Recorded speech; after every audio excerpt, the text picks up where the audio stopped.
అమర్నాథ్ యాత్ర పేరు వింటేనే భక్తి, కానీ యాత్ర అంత సులభం కాదు. మంచు కొండల మధ్య వదులైన ఈ ప్రయాణం చలి, ఎత్తైన కొండలు, ఇరుకైన దారులు, అలసట, ప్రతి అడుగు ఒక సవాలుగా మారి కొన్ని చోట్ల ఊపిరి తీసుకోవడం కూడా చాలా కష్టంగా అనిపించేది. కాళ్ళ నొప్పులు పెట్టాయి, ఇంకా ముందుకు వెళ్ళలేమో అనిపించింది. కానీ ఒక్క మాట మిమ్మల్ని ముందుకు నడిపించింది. అదే బాబా బర్బాని దర్శనం చేసుకునే వరకు ఆగేదే లేదు. ఎన్ని కష్టాలు దాటి చివరకు అమర్నాథ్ గుహ చేరుకున్న ఆ క్షణం అన్ని బాధలు మర్చిపోతాం. ఇది కేవలం యాత్ర కాదు, మన ధైర్య సాహసానికి పరీక్ష. హర హర Mahadev, Shambho Shankara. Hi friends, welcome to Vini vlogs. ఈ రోజు అయితే డే 2. ఎర్లీ మార్నింగ్ లేచేసి దర్శనానికి అయితే పోతున్నాను. నేను 2 అయితే లేచాను. లేచేసి దబా ఫ్రెష్ అప్ అయ్యేసి అయితే వెళ్తున్నాను. జనం అయితే అంతగా ఉండర్లే, ఇంత పొద్దున్నే ఉళ్ళెగుతులే అనుకున్నాను నేను. బట్ చూస్తే మాత్రం క్రౌడ్ ఫుల్ ఉన్నది ఇక్కడ. నాకైతే ఎక్కువ టైం లేదు కాబట్టి నేను గుర్రం ఎక్కి అయితే పైకి వెళ్ళిపోయి రిటర్న్ వచ్చినప్పుడు నడుద్దామని అయితే ఫిక్స్ అయిపోయాను. గుర్రం ఎక్కుదామంటే ఇక్కడ నుంచి గుర్రానికి అయితే 3000 అయితే అడుగుతున్నారు. దాదాపు అయితే 3 గంటల నుంచి 4 గంటల దాకా సమయం పడుతుంది అనేది వీళ్ళు చెప్తున్నారు. తొందరగా వెళ్తాదా ఏమో అనుకుని గుర్రాన్ని అయితే రేటు మాట్లాడుకుంటున్నా.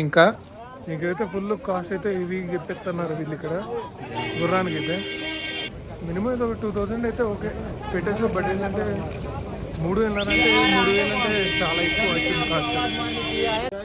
నైట్ మనం ఉన్నది అయింది, ఇటు వెళ్తుంది ట్రెక్కింగ్కి అమర్నాథ్.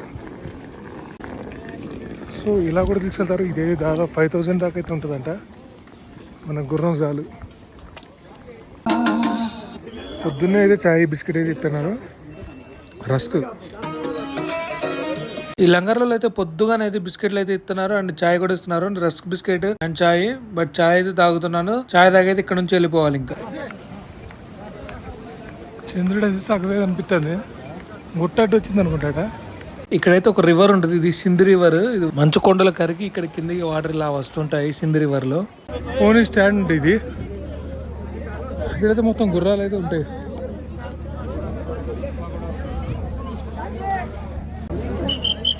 బ్యాక్ సైడ్ గుర్రం చెక్ పాయింట్ ఉంది. ఇక్కడైతే 2500 అయితే అమౌంట్ చెప్తున్నారు ఒక గుర్రానికి అయితే. రాజా ఉంది, మళ్ళీ బ్యాచ్లకి అయితే పంపిస్తున్నారు గుర్రాలన్నింటినీ.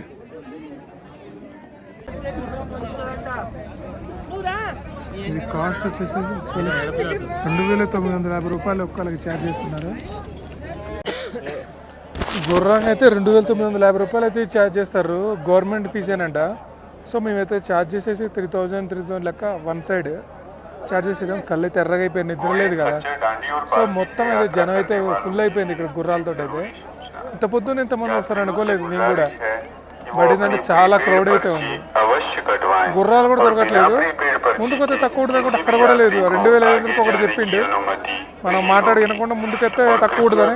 మేము 2:30కి స్టార్ట్ అయితే గుర్రం ఎక్కేసరికి దాదాపుగా అయితే 5:30 అయింది. చాలా టైం అయితే ఇక్కడ గుర్రం కాడే మింగేసింది. సో చాలా ఇబ్బంది అయితే పడిపోయినాము. ఇక్కడైతే మీరైతే గుర్రం కోసం అది ఏడాకి వచ్చి ఇబ్బంది పడమాకండి. కూడా భయ్యా అయితే హాయ్ బోలో భయ్యా, హాయ్. మనమైతే ట్రెక్కింగ్ చేసుకుంటే ఇక్కడికి దాదాపు ఒక 1 కిలోమీటర్ వచ్చేసాము. ముందుకైతే వెళ్తున్నాం మన భయ అయితే. ఇంకా సో ఈ గుర్రాలకైతే ఇటు సైడ్, అటు సైడ్ నుంచి అయితే ట్రెక్కింగ్ చేసేటోళ్ళకి అటు నుంచి అయితే ఉన్నది ఇది. ఇక్కడ నుంచి అయితే మన ఐడి చెకప్ చేసి అయితే వెళ్తారు. ఐడీస్ అయితే ఇక్కడ చెకప్ ఉంటుంది ముందుకి, అందుకే దిగి నడుచుకుంటూ వెళ్తాను. ఈ మొత్తం అయితే క్రౌడ్ అయితే ఫుల్. ఇక్కడ నుంచి అయితే చెకింగ్ చేసి అయితే ముందుకు పంపుతారు. అటు సైడ్ నుంచి గుర్రాలు వచ్చేటి. మనం గుర్రాలు ఎక్కినా సరే ఇటు నుంచి ఇట్లా వెళ్ళాల్సిందే.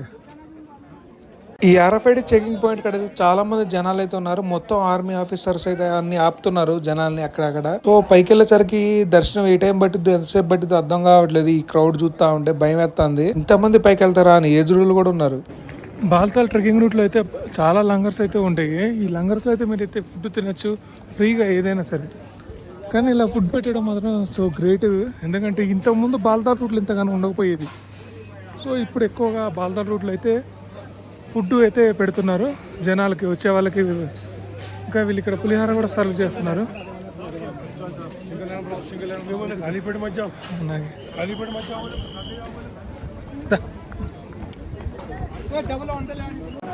ఇదైతే మొత్తం చెకింగ్ పాయింట్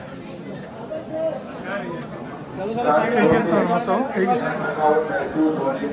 नजदीकी मेडिकल पोस्ट का साथ है। ये मेडिकल पोस्ट की तरह जगह के विभिन्न स्थानों पर तैयार है। ఇక్కడైతే మన కార్డ్స్ మీద అరఫెడి కట్స్ ఉన్నాయా లేవో అనేది చెక్ చేస్తారు. మన గుర్రాలు అయితే ముందుకెళ్తే అక్కడికి పోయాక మనం అయితే మళ్ళీ గుర్రానికి ఎక్కలేదు. చాలా మంది క్రౌడ్ అయితే ఉంది. అదే ఉంది చూసారా, ముందు ఇంకా ఉంది. అది చూసిరా, దాదాపు ఒక 2 కిలోమీటర్స్ అయితే ఉంటారు. ఫైనల్ గా చెకింగ్ పాయింట్ ఎండింగ్ అయితే వచ్చేసాము. ఇక్కడ చెక్ చేయించుకొని ఇంకా బయటకు వెళ్ళిపోవాలి. బయటకి అయితే మేము వచ్చేసరికి ఇంకా మన గుర్రాల వాళ్ళు అయితే రాలేదు. వాళ్ళని ఇంకా లైన్ లోనే ఉంచేశారు. మనకైతే చాలా ఇబ్బంది అయితే అవుతుంది. ఇక్కడే దాదాపు గంట పోయేటట్టే ఉంది. ఇంకా అందుకే మీరు గుర్రాలు అక్కడ మాట్లాడుకోండి, ఇక్కడికి వచ్చేసి ఇక్కడ మాట్లాడుకుంటే తక్కువ రేట్లు అయితే మీకు గుర్రాలు అయితే దొరుకుతాయి. మరియు తొందరగా అయితే వెళ్ళిపోవచ్చు. మీరు దాదాపు 2 గంటల తర్వాత అయితే మన గుర్రం వాళ్ళు అయితే వచ్చారు, ఎక్కేసినాం. ఈ రోజు దాదాపు చాలా మంది గుర్రాల మీద అయితే వెళ్తున్నారంట. మనకి దర్శనంకి పైకి వెళ్ళేసరికి దాదాపు 4-5 గంటల జర్నీ టైం అయితే పడుతుందని చెప్పి వీళ్ళు చెప్తున్నారు. ఫైనల్ గా ఇక్కడ హోలీ కేవ్ కాడ నుంచి వెళ్ళాలి అంటే 11.75 కిలోమీటర్లు అయితే ఉందంట. దాదాపు ఈ కిలోమీటర్స్ అయితే దాదాపు 4 అవర్స్ 5 అవర్స్ పడుతుంది. చూసారు కదా, వరుసగా క్యూ లైన్ లో పంపిస్తున్నారు. ఇది ఆడికి పోయేసరికి మాకు ఏ టైం పడుతుందో అర్థం కావట్లేదు ఇంకా.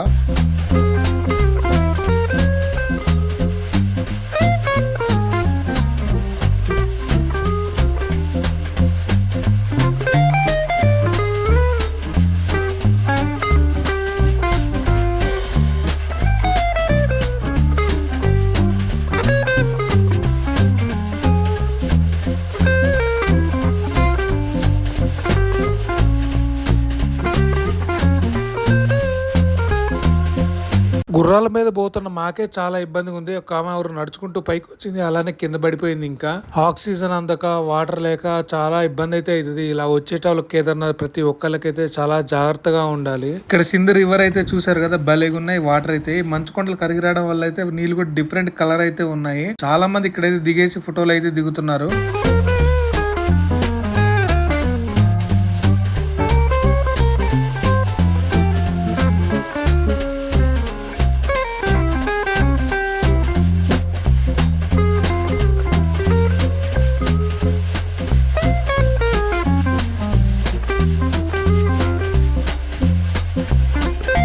చూసారు కదా, మంచు కూడా ఇక్కడ మొత్తం డస్ట్ తోటి అయితే నిండిపోయింది. అందువల్ల అయితే శివలింగం కూడా అయితే కరిగిపోయింది చాలా మట్టికైతే. చూసారు, మొత్తం నల్లగా మట్టి ఇదంతా పేరుకుపోయింది. ఫైనల్ గా అయితే అమర్నాథ్ కేవ్ కాడికి చేరుకున్నాను. మనం ఎక్కువచ్చిన మనల్ని తీసుకుని వచ్చిన అతనైతే ఇక్కడ ఉన్నాడు పక్కనే. సో ఇది మన ఎక్కువచ్చిన గుర్రం. ఇది దాదాపు అయితే నన్ను 5 అవర్స్ కంటే ఎక్కువైతే మోసింది. చాలా హ్యాపీగా అనిపించింది. గుర్రాన్ని కూడా చూస్తుంటే భలే ఉన్నది. పైన జుట్టుతోటి చాలా ముద్దుగానైతే అనిపించింది గుర్రం కూడా. ఇంకా ఇక్కడ నుంచి అయితే వెళ్ళిపోతాను ఇంకా ట్రెక్కింగ్ చేసుకుంటూ 2 కిలోమీటర్స్ అయితే ముందుకు వెళ్ళిపోవాలి. అమర్నాథ్ యాత్ర అంటే సామాన్యమైన యాత్ర కాదు. చాలా మంది అయితే ఇక్కడికైతే వస్తున్నారు. బట్ ఇక్కడైతే వచ్చేసి గాలాడక ఆక్సిజన్ అందకైతే ఇలా పడుకుంటున్నారు అంత రోడ్ల మీదనే అయితే. నేనైతే టెంపుల్ దర్శనం కాడికైతే వెళ్ళిపోతున్నాను. మొబైల్స్ బ్యాగ్స్ ఎలాంటివి లోపలికైతే ఎలా ఉంది. ఇప్పుడే అమర్నాథుడి దర్శనం అయితే అయింది. బాబా బర్బారి దర్శనం చాలా హ్యాపీగా అయితే అనిపించింది. లోపలికి పోయి దర్శనం చేసుకుని వస్తే మాకైతే 15 నిమిషాలు కూడా దర్శనానికి పట్టలేదు టైం. నేను మార్నింగ్ నుంచి అయితే ఏం తినలేదు. ఇప్పుడైతే 5 అయింది. ఇక్కడికైతే వచ్చాను ఒక లంగర్ కాడికి. ఇక్కడైతే చాలా రకాల ఇస్తున్నారు ఫ్రీగా. నేనైతే ఒక ఆరెంజ్ జ్యూస్ అయితే తాగుతున్నాను. దాని తర్వాత అయితే ఏమైనా తిన్నాం. ఇంకా ఇక్కడ చాలా రకాల ఐటమ్స్ అయితే ఉన్నాయి. నీకు ఎంత కావాలంటే తిను, బట్ వేస్ట్ అయితే చేయకూడదు. అందువల్ల అయితే వీళ్ళు ఎక్కువ సర్వ్ అయితే చేయరు. నేనైతే ఒక దోశ తీసుకున్నాను. దీని తర్వాత అయితే ఇక్కడ కట్లెట్ అయితే ఇస్తున్నారు. మీరైతే ముందు పాత ఫుడ్ తిన్న తర్వాత ఇంకోటి అయితే ఫుడ్ అయితే వేస్తారు ఇందులో, లేకపోతే అయితే అది మొత్తం వేస్ట్ చేస్తారని. ఇక్కడ దాకా ఈ ఫుడ్ రావాలంటే చాలా కష్టం అయితే పడాలి. సో అందువల్ల అయితే వీళ్ళు ఎక్స్ట్రా అయితే ఏమేరు. నేనైతే ఒక 2 కేక్ పీసెస్ అయితే తీసుకున్నాను. అవి తిన్నాక ఇంకోటి అయితే వేస్తా అంటున్నారు.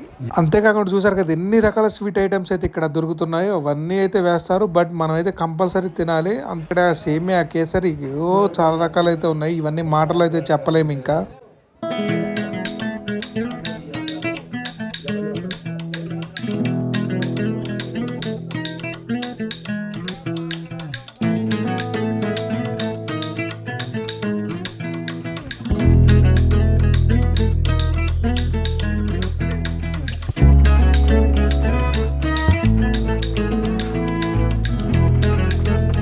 ఫుడ్ తినేసి ట్రెక్కింగ్ అయితే స్టార్ట్ చేశాను. మా మామయ్య అయితే గుర్రం మీద అయితే వచ్చేస్తా అన్నాడు. నేను నడుచుకుంటూ అయితే వెళ్ళిపోతాను ట్రెక్కింగ్ రిటర్న్. ఇంకా ఎందుకంటే ఆ గుర్రం మీద ఇంకా నేను కూర్చోలేకపోయాను. ఇంకా ఇక్కడ చూసారు కదా, మంచు అంతా తవ్వి తీస్తున్నారు జనాలు. ఇందువల్లే కదా మంచు శివలింగం మొత్తం కరిగిపోయింది. ఈ మంచును అయితే పట్టుకోకూడదు మనం అయితే, ఎందుకంటే బాడీ హీట్ ఉంటుంది కదా. ఇవైతే డోలీ ఇలా ఎక్కించుకొని అయితే వెళ్ళిపోతారు. ఇది కూడా చాలా కష్టంగా అయితే ఉంటుంది. అలా ఎగురుతూ పోతా ఉండాలి. దోలు తీరిపోతుంది. ఇంకా మంచి మ్యూజిక్ తోటి అయితే మీకు ఈ అందాలన్నీ చూపిస్తాను, చూడండి.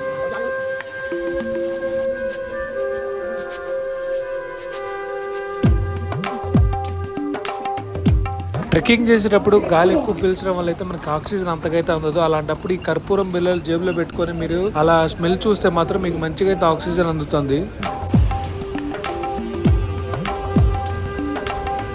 ఈ ట్రెక్కింగ్ లో చూసారు కదా నా షూ ఎట్ అయిపోయినాయో, నల్లగా మట్టి కట్టుకోపోయినాయి మొత్తం. 4 hours ట్రెక్కింగ్ తర్వాత కిందికైతే వచ్చేసాము. మనం గుర్రం పోయేసరికి దాదాపు 6 hours పట్టింది. మార్నింగ్ చూపించే కదా చెక్ పాయింట్ ఇక్కడైతే. సో కాలు అయితే విపరీతంగా నొప్పి వస్తుంది, అస్సలు ఓపిక అయితే లేదు, ఇంకా నడిచే ఓపిక కూడా లేదు. ఇక్కడైతే మసాజ్ పాయింట్ పెట్టారు, హ్యాపీగా అనిపించింది. లోపలికైతే వెళ్ళిపోయాను. ఇంకా ఎక్కువసేపు అయితే ఇక్కడ వీడియో తీయలేదు. లోపలికి వెళ్ళి ఇంకా మసాజ్ చేసుకుని ఇక్కడ నుంచి అయితే వెళ్ళిపోదాం పదండి. ఆ మసాజ్ సెంటర్ కూడా పూర్తిగా ఫ్రీ అయితే పెట్టారు. లంగరు ముందుకు వస్తే మాత్రం ఇక్కడ మరో లంగర్ అయితే ఉంది. ఇక్కడ అంతా డాన్స్లు అయితే వేస్తున్నారు. నేనైతే మ్యూజిక్ కాపీ రైట్స్ పడుతుంది అయితే మ్యూజిక్ అయితే పెట్టలేదు. భలే అనిపించింది. నేను కూడా కొద్దిసేపు ఉండి ఎంజాయ్ చేసి ఇక్కడ నుంచి అయితే వెళ్ళిపోయాను. ఇది అమర్నాథ్ పూర్తి యాత్ర. ఇక ఇక్కడ నుంచి అయితే నేను నా రూమ్ కి వెళ్ళిపోయేసి పడుకోవాలి. నాకైతే ఇంక ఓపిక లేదు. ఇక్కడతో అయితే వీడియో ఎండ్ చేస్తున్నాను. Please like and follow my channel. Thank you.